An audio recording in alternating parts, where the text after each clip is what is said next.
எத்தன பேருக்கு பால் பணியாரம் பிடிக்கும்? எனக்கு அது ஒன் ஆஃப் த ஃபேவரைட் ரெசிபிங்க. குட்டி, குட்டி போண்டா போட்டு அத தேங்கா பால்ல ஊற வச்சு சாப்பிடும்போது, அடடா!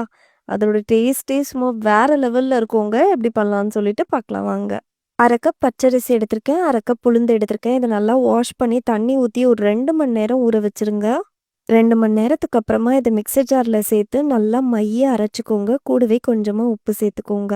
தண்ணி தெளிச்சு, தெளிச்சு நல்லாவே திக்கா அரைச்சுக்கோங்க. இந்த அளவுக்கு இருந்ததுன்னா, உங்களுக்கு கரெக்ட்டா இருக்கும் போண்டா போடுறதுக்கு. ஒரு தேங்காவ கட் பண்ணி அதுலேருந்து பால் எடுத்து வச்சிருக்கேன். இதுல 1/2 கப் சர்க்கரை சேர்த்துக்கிறேன். கொஞ்சமா ஏலக்காய் தூளியும் சேர்த்து நல்லா மிக்ஸ் பண்ணி குடுத்துக்கோங்க. ஒரு சிட்டிகை உப்பையும் சேர்த்து நல்லா மிக்ஸ் பண்ணி வச்சுக்கோங்க. பணியாரம் பண்றதுக்கு பிசுபிசுப்பு இல்லாத சன்லேண்ட் ரீஃபைண்ட் சன்ஃப்ளவர் ஆயில் தான் யூஸ் பண்ண போறேன். இது non sticky, vitamin A, D, E இருக்கு. No cholesterol, easy for digestion.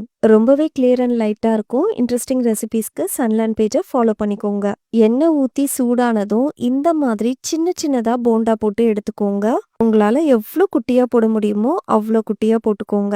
இந்த அளவுக்கு நல்லா பொன்னிறமா ஆனதும் நம்ம எண்ணெயிலேருந்து ரிமூவ் பண்ணிடலாம்.